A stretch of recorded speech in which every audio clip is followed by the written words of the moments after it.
Welcome to Burlap Teachers. Enjoy the video. You start by verifying the essentials. Check that your iPhone has a Hotspot-capable carrier plan and that iOS is up to date.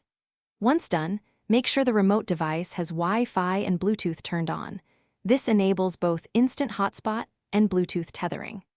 Sign into the same Apple ID on both devices if you want automatic pairing, or copy the hotspot password so the remote device can join manually. Doing these first steps removes common blocks and gets you ready to actively reset connections. Now you act on the connection layer.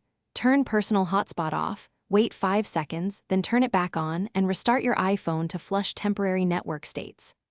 On the remote device, forget the iPhone network, then rescan and enter the hotspot password.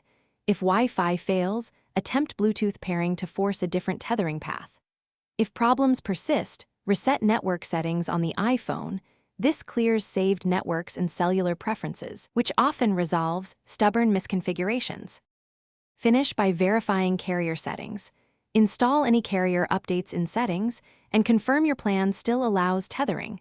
Sometimes provisioning fails. Test the hotspot with a second device to see whether the problem is the iPhone or the remote client.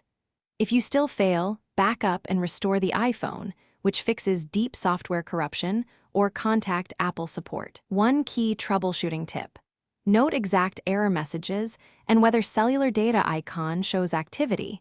That clue points to carrier versus device faults. Thanks for watching. Consider subscribing if this video helped you.